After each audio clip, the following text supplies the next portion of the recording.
ጢሞቴዎስን መንፈሳዊ ልጁን በኤፌሶን ባለችው ቤተክርስቲያን ላይ ያችን ቤተክርስቲያን እንዲንከባከብ እንዲጠብቅ እንዲመራ በዛ ያለውንም ሁኔታ በተገቢው መንገድ እንዲያስኬድ ኃላፊነትን በመስጠት ለኤፌሶን ቤተክርስቲያን በመሪነት ጢሞቴዎስን አሳይን ያደረገበትን ሁኔታ የምናገኝበት ወቅት ነው ስለዚህ ጢሞቴዎስ በኤፌሶን ያለችውን ቤተክርስቲያን በትክክለኛው መንገድ የመጠበቅ የመምራት የመንከባከብ የማስተዳደርና ከእግዚአብሔር የተቀበለውን ኃላፊነት የመወጣትን ትክክለኛ የመጋቢነትን አደራውን የሚወጣበትን መመሪያዎችን በዚህ ክፍል ውስጥ ጽፎለታል ሐዋርያው ጳውሎስ ስለዚህ ይሄ መልእክት ለጢሞቴዎስ ከጳውሎስ የተጻፈ ደብዳቤ ነው እንግዲህ በኤፌሶን ቤተክርስቲያን በመጋቢነት በመሪነት በረኝነት የተሾመው ጢሞቴዎስ በዛች በማደግ ላይ ያለችውን የኤፌሶንን ቤተክርስቲያን የመጠበቅ የመንከባከብ የመምራትን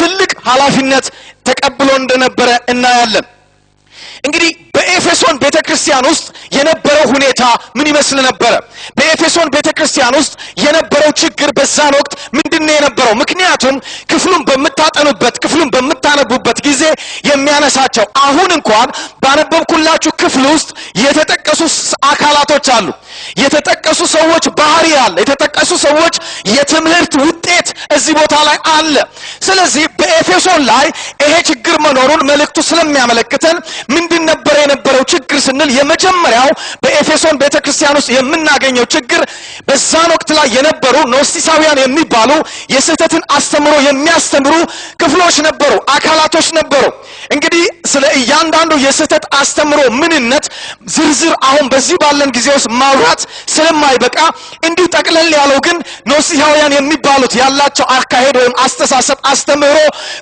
ቁስ ነው የሚል አስተሳሰብ ስላላቸው ለዚህ ለአካል ሊሰጥ የሚገባውን ትኩረት ብዙም የማይሰጡ ናቸው ከዚህ የተነሳ ከቅድስና ጋራ ከእውነተኛ መንፈሳዊነት ጋራ የሚጣረስ የአስተሳሰብ የህይወት ቅኝት ይገለጥባቸዋል እንዲህ አይነት ትምህርት በዛች ቤተክርስቲያኖች ውስጥ አንዱ ተግዳሮት ነበረ ሌላኛው የነበረው በኤፌሶን ውስጥ የነበረው ችግር እያሽቆለቆለ የመጣ የይሁድነት እምነት ነው በዛን ወቅት ላይ በእውነተኛ ወንጌል እየተመታ ስለሆነ እያሽቆለቆለ የነበረውን የአይሁድነትን እምነት እንደገና ለማንሰራራት እንደገና ኃይል አግኝቶ ወደ ቀድሞው እንዲመለስ ለማድረግ ለዛ ደግሞ ቀናይ የሆኑ ሰዎች በቤተክርስቲያን ውስጥ ትልቅ ችግር የፈጠሩበት ወቅት ነበረ ሌላኛው የነበረው ችግር ደግሞ የብድህንውና አስተምሮ በመቀላቀል የሚያስተምሩ ደግሞ የስህተት አስተማሪዎችና አስተምህሮቶች የነበሩበት ዘመንና ወቅት ነበረ ስለዚህም ጢሞቴዎስ የተሰጠው ኃላፊነት ታዲያ በዛች በኤፌሶን ቤተክርስቲያን ውስጥ ምንድነው የነበረው ስንል ይሄ በወቅቱ የነበረውን የሐሰትን ትምህርት ጤነኛና እውነተኛ ትክክለኛ በሆነ አስተምሮ መከላከል መቃወምና የኤፌሶንን ቤተክርስቲያን ቅዱሳን በእውነተኛ አስተምህሮ ፕሮቴክት ማድረግ ነበር ይሄ አንዱ ጢሞቴዎስ የተቀበለው ኃላፊነት ነው ሌላኛው ደግሞ የእውነተኛውን የመንፈሳዊነት አቋም ስብዕና የዛች ቤተክርስቲያን ቅዱሳን እንዲገነቡ ምንድነው የሚመስለው እውነተኛ መንፈሳዊነት የሚለውን ስብዕና የሚያመጣ አስተምህሮ አስተሳሰብ አካሄድና የህይወት ስርዓትን በቤተክርስቲያኒቱ ላይ ማምጣት ሌላው የተሰጠው ኃላፊነት ነው በመጨረሻ የምናገኘው ከዚህ ከአንደኛ ጢሞቴዎስ ውስጥ የጢሞቴዎስ ኃላፊነት ተገቢና ትክክለኛ ተተኪ የሆኑ አገልጋዮችን ማስነሳትና እነሱን መሾም ነው ኢየሱስ ጌታ ነው እንግዲህ ይሄንን አደራ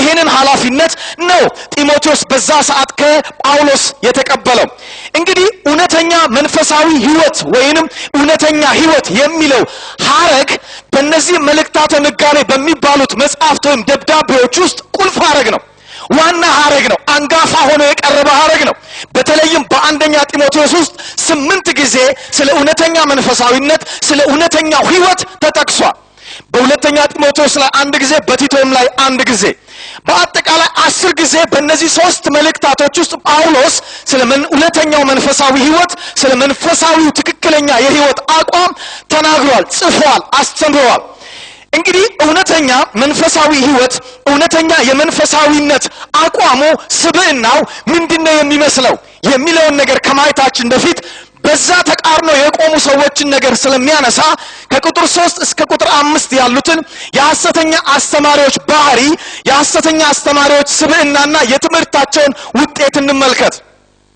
ጳውሎስ እንደዚህ ይለዋል ጢሞቴዎስ እነዚህን አስተምርና ምከር ካለ በኋላ ማንም ልዩ ትምህርት የሚያስተምርም ከጌታችንም ከኢየሱስ ክርስቶስ በሆነው ጤናማ ቃልና እግዚአብሔርን ለመምሰል በሚስማማ ትምህርት የማይጠጋ ቢሆን በትዕቢት ተነፍቷል፣ አንዳችም አያውቅም። ነገር ግን ምርመራን በቃል መዋጋትን እንደ በሽተኛ ይናፍቃል። ከነዚህም ቅናትና ክርክር፣ ስድብም፣ ክፉ ሐሳብም፣ እርስ በርስ መናደድም ይወጣሉ። አእምሮአቸውም በጠፋባቸው እውነትንም በተቀሙ እግዚአብሔርን መምሰል ማትረፊያ የሚሆን በሚመስላቸው ሰዎች ይገኛሉ። እንደነዚህ ካሉት ምን አድርግ? ራቅ። በዘመኑ የነበሩት የሐሰተኛ አስተማሪዎች የአስተምህሮታቸው ውጤት በስብዕና ላይ የሚያመጣው ፍሬ ይሄ ነበረ። በፍጹም ከጤነኛውና ከእውነተኛው ክርስቶስ ካስተማረው ትምህርት ጋር የማይገናኝ የማይቀርብ፣ እግዚአብሔርን ወደ መምሰል የማያመጣ፣ እግዚአብሔርን ወደ መምሰል የህይወት ብቃት የማያደርስ። እግዚአብሔርን ከመምሰል ውስጥ አንዱ የእግዚአብሔር ባህሪ ቅድስናው ነው። ኢየሱስ ጌታ ነው። ትህትና ነው። እውነተኛነት ነው። ታማኝነት ነው። ቅዱስ ፍርሃት ነው። ይሄንን የሚያሳጣ ትዕቢተኛ የሚያደርግ፣ ደፋር የሚያደርግ፣ ተሳዳቢ የሚያደርግ፣ ክፉን ሐሳብ የሚሞላ፣ ወደ ክርክር ውስጥ የእግዚአብሔር ቃል የተሰጠው የሰውን ህይወት ለመስራት፣ የሰውን ህይወት ለማነጽ፣ ሰውን እግዚአብሔርን ወደ መምሰል ለማምጣት ሆኖ ሳለ እነሱ ግን በእግዚአብሔር ቃል ክርክር፣ በእግዚአብሔር ቃል ምርምር፣ በእግዚአብሔር ቃል መዋጋት፣ በእግዚአብሔር ቃል አሽሙር፣ በእግዚአብሔር ቃል አንዱን መውጊያ አድርገው የጌታን ቃል ይጠቀሙበት ነበር። ይሄ በፍጹም ትክክለኛና ጤነኛ ያልሆነ ከእግዚአብሔር ያልመጣ ትምህርት ነው። ከእንደዚህ አይነት ትምህርትና ስብዕና ካላቸው ሰዎች ምን አድርግ? ራቅ። እንደውም መንፈሳዊ የሚባለውን የህይወትን ስርዓት እነዚህ ሰዎች የተለያየ ጥቅም ማግኛ፣ ምክንያቱም እግዚአብሔር መምሰልን እንደ ትርፍ ማግኛ አድርገው በመሰላቸው ይላል። በኋላ ላይ እግዚአብሔርን በመምሰል ስላለ ጥቅም ደግሞ ይናገራል ጳውሎስ። እዚህ ላይ የሚያነሳው ግን በዛን ወቅት እነዚህ የስህተት አስተማሪዎች አገልግሎት በሚል ሽፋን፣ መንፈሳዊ ትምህርት መስጠት በሚል ሽፋን፣ መንፈሳዊ ነን በሚል ሽፋን እየተዘዋወሩ እየተንቀሳቀሱ የተለያዩ ጥቅሞችን፣ የተለያዩ ጉዳዮችን ለራሳቸው የሚያጋብሱበት የሚሰበስቡበት ጊዜ ነበር። እንዲህ አይነት ህይወት ውስጥ ነበሩ። ስለዚህ መንፈሳዊነት የሆነ የሚያልፍ በምድር የምናገኘውን ነገር የምናጋብስበት አይደለም፣ እሱን የምንመስልበት እንጂ። ሃሌሉያ! ከእንደነዚህ አይነት ሰዎች ራቅ። ቅድም በአምልኮ ውስጥ ቁጥር 1 ቁጥር 2 ነው ይሄኛው ደግሞ። ሃሌሉያ! ቅድም በአምልኮ እሱን ብቻ ከሱ የምናገኘው እሱን ብቻ ሲል ነበር ወንድማችን። እነዚህ የስህተት አስተማሪዎች በሚያገኙት ነገር ላይ ፎከስ አድርገው ሰውን ሁሉ፣ እንደውም አንድ ጽሑፍ ሳነብ፣ አንድ ኮሜንተሪ ሳነብ ምን ይላል? በውሸታቸው በቃል መዋጋት፣ በዚህ በቃል ክርክር ልክ ጥቅስም በማንበልበል በአንድ ሰሞን እኛም ዘመን ላይ እኛም ሀገር ላይ አለ እንደዚህ ነገር ተነስቶ ነበር። በቃ በጥቅስ በማጣደፍ ውግ የሚባል ነገር ነበር አንድ ወቅት ላይ። በቃ በጥቅስ ይወጋሉ። ሰውየው ሐሳቡ ሲረበሽበት በቃ ወጋውት ይሉ ነበር አንድ ወቅት ላይ ትዝ ይለኛል። እና በቃ እንዲህ በቃል በመዋጋት በማተረማመስ መንፈሳዊ በመምሰል ከዚህም በሚያገኙት ጥቅም ያላቸውን ሀብት ያገኙትን ነገር የነሱ የመንፈሳዊነት መለኪያ እንደሆነ አድርገው ያላቸውን ነገር ሁሉ ያቀርቡ ነበር። ስለዚህ ጳውሎስ ጢሞቴዎስን ምን አለው? ከእንደነዚህ አይነት ሰዎች ፈጽመህ ምን አድርጋለሁ? ራቅ። በፍጹም ይሄ የእውነተኛ መንፈሳዊነት አካሄድ አይደለም። ስለዚህ በተቃራኒነት የሚያስተምሩ፣ በተቃራኒነት ህይወታቸውን የሚመሩ ሰዎች ስለነበሩ እነዚህ ሰዎች ስድብ አለባቸው፣ እውነት የተቀሙ ናቸው። እውነት የሚባል በአጠቃላይ በእነሱ ላይ የለም። ኢቭን አእምሯቸው እንኳን በቅጡ እንዳያስብ ከእውነት የሳቱ ናቸው።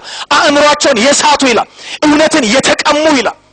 እነዚህ ሰዎች በአጠቃላይ ትምህርታቸውና የትምህርታቸው ውጤት በሰው ላይ የሚያመጣው ፍሬ እግዚአብሔርን ወደ መምሰል ወደ እውነት ሳይሆን ይልቁንም ከማን የሚያጣላ ነው? ከእግዚአብሔር የሚያጣላ ነው።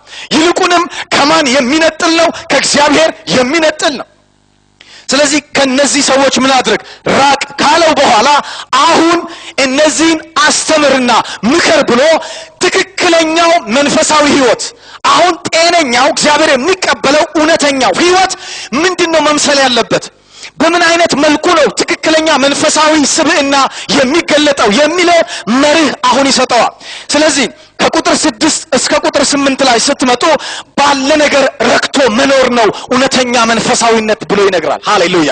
ባለ ነገር መርካት፣ ባለ ነገር ረክቶ መኖር። ስለዚህ እንደዚህ ይላል፣ ኑሮዬ ይበቃኛል ለሚለው ግን እግዚአብሔርን መምሰል እጅግ ማትረፊያ ነው። ወደ ዓለም ምንም እንኳን አላመጣንምና አንዳችም ልንወስድ አይቻለንም። ምግብና ልብስ ከኖረን ግን እርሱ ይበቃናል ይላል። ይሄ ሐሳብ ምስኮት እንዳይደረግ ማለት በተሳሳተ መንገድ አንዳንዶች ይጠቅሱታል። ይሄ ማለት የተሻለ ነገር አይኑርህ፣ አትደግ፣ አታትርፍ፣ አትስራ፣ አትማር፣ አትነግድ፣ አትበልጽግ ለማለት ሳይሆን ሁሉ ጊዜ በደረስክበትና ባለህበት ደረጃ ያለህን ነገር በመያዝ በዛ በእግዚአብሔር ላይ ረክተህ ኑር ማለት ነው። ሃሌሉያ! እነዚህ ሰዎች ባላቸው አይረኩም። ባላቸው ነገር ሳስፋይ ሆነው እግዚአብሔርን አያመሰግኑም።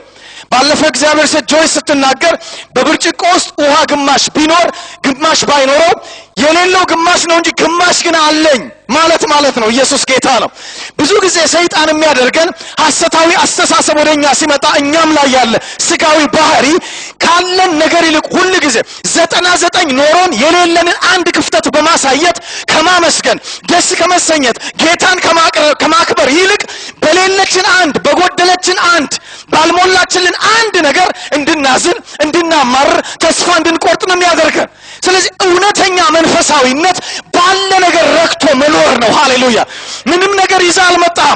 ምንም ቢሞላልህ ይዘው አትሄድም። የማይለወጠው እግዚአብሔር አለ ነው። ሃሌሉያ!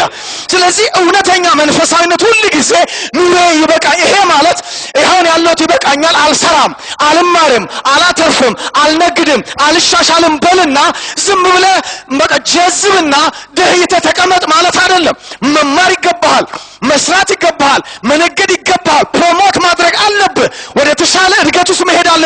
ግን ይሄን ሁሉ ስታደርግ ግን አሁን ባለህበትና በደረስክበት ሁኔታ ላይ ጌታን እያመሰገንክ ይሄ ያለኝ እግዚአብሔር የሰጠኝ ነው እያልክ በምስጋና ተገኝ ነው። ሃሌሉያ! ባለ ነገር ደስ እያለ ቁም ነው። ሃሌሉያ! በእግዚአብሔር እርካ ነው። በአምላክ ተደሰት ነው። በአምላክ ሁሉ ጊዜ እረፍት ይኑርህ ነው ሐሳቡ። እውነተኛ መንፈሳዊነት ባለ ነገር እግዚአብሔርን ማክበር ነው። የጎደለና የሌለን በማሰብ ማማረር ሳይሆን አሁን ያለውን ለነገ እግዚአብሔር ያውቃል። ሃሌሉያ! ለነገ የሚሆነውን እግዚአብሔር ያመጣል። ሃሌሉያ! ለአሁን የሚበቃንን እግዚአብሔር ሰጥቶናል። የሚገባን ስላልሆነ ይሆናል እግዚአብሔር ያስቀረው። በሰዓቱና በጊዜው ግን እግዚአብሔር ያመጣል። ሃሌሉያ! ወገኖቼ ሆይ አሁን ዛሬ የጸለይንላቸው እነዚህ ሕፃናት አሉ። ለእነዚህ ሕፃናት በስጦታ መልክ እነዚህ ወላጆች አሁን 1,000 ብር ቢሰጧቸው ምን ያደርጉታል? 1,000 ብር አያስፈልጋቸውም? ለነዚህ ሕፃናት ንገሩኝ እስኪ። 1,000 ብር ለነዚህ ሕፃናት አያስፈልግም? ያስፈልጋል። ግን አሁን ይሄ 1,000 ብር ግን ለነሱ ጊዜው ነው። 1,000 ብሩ ለነሱ ሳይሆን ለወላጆቻቸው ነው የሚሰጠው። እነሱ ለነሱ የሚሆነውን ስለሚያቀርቡላቸው። እግዚአብሔር አንዳንድ ጊዜ በህይወታችን ውስጥ ጊዜው ካልሆነ ወደኛ ቢያመጣው እንደምንቀደው ስለሚያቅ፣ እንደምናበላሸው ስለሚያቅ፣ አቡዝ እንደምናደርገው ስለሚያቅ፣ ወደ አልተገባ አቅጣጫ ዳይቨርት እንደምናደርግበት ስለሚያቅ ይዞት ይሆናል እንጂ ከልክሎን አይደለም። ሃሌሉያ! ባለ ነገር እርካና በእግዚአብሔር በአምላክ ላይ እረፍና ጌታን አመስግን። እውነተኛ መንፈሳዊን ይሄ ነው። ሐሰተኛ አስተማሪዎቹ ግን ባለ ነገር መርካት የሚባል አስተሳሰብ የላቸው።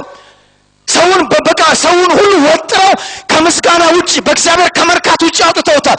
ይሄንን ምክር፣ ይሄንን አስተምር፣ ንገር። በፍጹም ኑሬ ይበቃኛል ማለት ነው ትክክለኛ መንፈሳዊነት።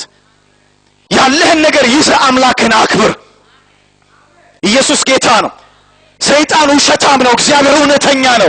የሌለሽን አንድ ነገር እያሳየ በሚከስ ዲያብሎስ አትታለይ የኔ እህት፣ ተስፋ አትቁረጭ፣ አትዘኝ። ለምን ልብሽ ከደስታ ከሰላም እግዚአብሔር ከሰጠሽ እረፍት ለምን ይወጣል? እግዚአብሔርን ባለ ነገር አክብር። ሃሌሉያ! ጌታ በሰጣ ነገር ተደሰት። ሃሌሉያ! ኑሬ ይበቃኛል ማለት ይሄ ነው። አትስራ ማለት አይደለም። አትማር ማለት እየተማርክ አንደኛ ዓመት ላይ እግዚአብሔርን አመስግን፣ ሁለተኛው ዓመት ላይ አመስግን፣ ሶስተኛው ላይ አመስግን፣ አራተኛው ላይ አመስግን፣ ስትመረቅ አመስግን፣ ስራም ስትይዝ አመስግን፣ ስታገባም አመስግን፣ ስትወልድ አመስግን። አንደኛ ዓመት ላይ ቁጭ ብለህ አልወለድኩም ብለህ አታልቅስ፣ ጊዜ አለው። ሃሌሉያ! አንዳንዱ እንደዚህ ነው፣ አለ ጊዜው እዛ ገብቶ ከነገ ላይ ወስዶ ስለ ነገ ያለቅሳል። ስትደርስበት ፍሬንድ ተረጋጋ። ኢየሱስ ክርስቶስ ጌታ ነው። በቃ ይሄ ነው እግዚአብሔር እውነተኛ መንፈሳዊነት ማለት ባለ ነገር ረክቶ መኖር ነው። ይሄ ነው በቃ ይሄንን አስተምር፣ ይሄንን ምክር፣ ሰው ኮንፊውዝድ አይሁን ነው ጳውሎስ ጢሞቴዎስን ያለው። ሁለተኛው መርህ ደግሞ ያስቀመጠለት ለምኞትና ለፍላጎት ልጓም ማበጀት፣ ገደብ ማበጀት። ከ9 እስከ 10 ደግሞ ይሄንን ይሰጠዋል።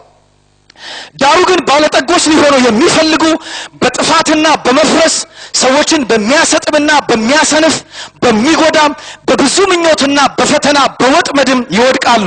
ገንዘብን መውደድ የክፋት ሁሉ ስር ነውና አንዳንዶችም ይህ ሲመኙ ከሃይማኖት ተሳስተው በብዙ ስቃይ ራሳቸውን ወጉ። አንተ ግን የእግዚአብሔር ሰው ሆይ ከዚህ ምን አድርግ? አሁንም ሽሽ። ለሕዝቡ ግን ስታስተምር ሁል ጊዜ ስለሚመኘው ነገር ስለሚፈልገው ነገር ሰው የማይገባ ምኞት ውስጥ እንዳይገባ ለሚያስበው ነገር ሁሉ ጊዜ ለምኞቱ ልጓም እንዲያበጅ ሁሉ አማረሽን ገበያ አታውጣ ተብሎ ባይጻፍም ተብሎ እንደተነገረው ማለት ነው። አንዳንዱ ሰው ሁሉ ነው የሚያምረው፣ አለ ጊዜው ሁሉ ያምረዋል። በስ ሁሉን ነገር እግዚአብሔር ግን በጊዜው ምን አድርጎ ሰራው? ውብ አድርጎ ሰራው። የነገሩ ውበት ያለው ጊዜው ላይ ሲሆን ነው። ኢየሱስ ጌታ ነው። ክብር ለእግዚአብሔር ልጅ ለኢየሱስ ይሁን። አለ ጊዜው የሆነ ነገር አያምርም ወገኖቼ። ሁሉ ነገር በጊዜው ነው። አሁን እዚህ ጋር አንድ ህፃናቶች ድክ ቢሉ እዚህ ጋር እንኳን ቢሸኑ ህፃናቶች ህፃን ስለሆኑ ያምርባቸዋል። በቃ እዚህ ጋር ቆሞ ቢሸና አንድ ህፃን ልጅ ማንም ሰው አይታዘበውም። እንደውም ትስቃላችሁ አይደል? ውይ ማሙሽዬ ምናምን ነው የምትሉት። እኔ ይሄንን እዚህ ጋር ሳረግ ብታዩ ግን ነው የምትሉት። በቃ ጊዜው አይደለም እንዲህ ማድረጊያ። ሁሉ ነገር ጊዜ ያለው ውበቱም በጊዜው ላይ ነው። ስለዚህ ለምኞትህ ልጓም አበጅለት፣ ለፍላጎትህ ልጓም አበጅለት። ገንዘብ በራሱ መጥፎ አይደለም። ገንዘብ በራሱ ኃጢአት አይደለም። ገንዘብ በራሱ ሰይጣን አይደለም። ነገር ግን አለልክ ገንዘብን የሚመኝ ሰው ገንዘብን ጌታው የሆነበት ገንዘብ ንጉሥ በላዩ ላይ የሆነበት ገንዘብ ወይም ሞት ላለ ሰው ነው የሚለው። እንደዚህ አይነት ሰው ከሃይማኖቱም ከእምነቱ ተሳስቶ ራሱን ምን አድርጓል? ወክቶ እንቶም ጠፍቷል ይላል። አንዳንድ ምኞቶች ልጓም ካልተበጀላቸው፣ መያዣ ካልተደረገላቸው፣ ቆም ካላረግናቸው ጋሪ ፈረስ የሚባል ነገር ታውቃላችሁ አይደለ? ወደ ከካሁን ወደ ግንትን ወደ ምንድነው እንዴ ገንጣላ መንገዶች ውስጥ ምናምን ስትሄዱ አሉ መሰለኝ አንዳንድ ቦታ ላይ አይታችሁ ከሆነ ጋሪውን የሚነዳት ምን ፍሬን አለው እንደ መኪና በፍሬን ነው እንደሚያቆመው እንትን አለው ገመድ አለው አይደል? ልጓም አለ። ስለዚህ ያችን ገመድ ምን ያረጋታል? ሳብ ሲያረግ ፈረሷ ቀጥ ትላለች። በጣም እየሮጠች ከሆነ ታቀዘቅዛለች። አየ ልጓም ማቀዝቀዣ ነው። ኢየሱስ ጌታ ነው። አንዳንድ ጊዜ ምኞታችን ሐሳባችን ሲጦዝ እግዚአብሔር ሁሉ ይጠፋል ከውስጣችን። አንዳንድ ሰው በምኞት ሲሰክር እግዚአብሔር ይጠፋበታል። የዘላለም ሕይወት ይጠፋበታል። የጌታ መጽሐፍ የሚባለውን ይረሳዋል። ጌታ ግን ይመጣል። ሃሌሉያ! አየ ጌታ ስለሚመጣ በስርዓት አድርገው ነው ልጓም አበጅ። ምኞት ላይ እንደሚሄድ ሰው እያሰብክ እንደሚሄድም ሰው ስትኖር ኑር።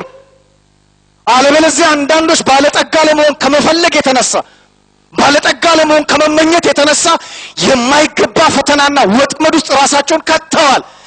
ስለዚህ እውነተኛ መንፈሳዊነት ለፍላጎትህና ለምኞትህ ምን ማበጀት ነው? ፍሬን ማስገጠም ነው ማለት ነው። ኢየሱስ ጌታ ነው።